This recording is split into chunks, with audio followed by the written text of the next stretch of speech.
pressure up, not going to do it. We're almost out of time, but I'm going to return to a question which I've asked you many, many times. I think, and you disagree with me, I'm sure you do, I think that if, I don't care how much money you make, if you take more than half of my income in income taxes, that is immoral. That's what I say. Well, I would respond that, you know, a lot of folks at the high end are making a lot of money off of their money just sitting there, right? I mean, making money off of investments. They're not working for it. I would like to see more of a correlation between the number of hours put in. Well, the people who are working, the people who are working hardest, in our country are like janitors with 2 or 3, you know, jobs.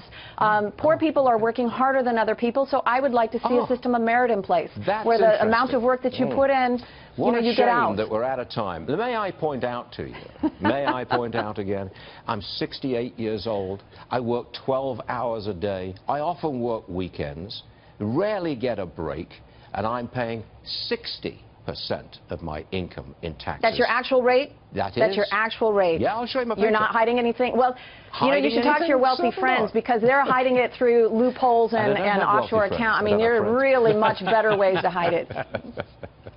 So, you believe it is moral that a guy like me, 6 kids, 9 grandchildren, 12 hours a day, 68 years of age, that's okay. No, I commend you for that. 60% off him. It's fine. You're fine with this, right? No, I just find it I find it impossible to believe. You're just the wealthy are not paying 60% of their income in taxes. That's why you hire attorneys, so you don't have to pay that rate. See, what you don't understand, and you never understand this, there's a huge difference between income and wealth. That's why so many of your billionaire friends, because we're not going to tax wealth.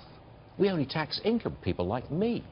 So now we tax wealth when you pass it from one generation to the next. That's not true. They've accumulated all of this wealth, like your mom and dad. They've accumulated all this wealth. The wealth isn't taxed. It's income that's taxed. It's taxed when you pass it on to the next generation. It's called the inheritance tax. So that's why you never understand why strivers like me feel so passionately about... Yes, strivers. Are you going to take issue with that? I'll drop the brake to take issue with that. I am going to take issue with that. You don't think I'm a striver? I'm going to take issue with that. You're acting... No, I'm not saying you're not a striver, but you are acting as though the people in the top 1% haven't already gotten such a leg up economically, socioeconomically, from probably inheritance, because a majority of them have started with inherited wealth. Wrong. You're acting as though... so wrong. 60% is inherited wealth. 60% of the top... No, I'm looking at data. I'm looking at data. I know what's going on. If you look at Europe, and you look at wealthy people in Europe, most of them, I don't know the proportion, most of them have actually inherited it, just like you. In America, if you look at the very wealthy people, most of them have made it themselves, and that's the difference. Capitalism versus end-of-the-line socialism. Out of time. But, Carolyn, I want you to come to New York, and I will show you my paycheck. Okay, you can have a look at it, and you'll see what striving is really all about. Next case.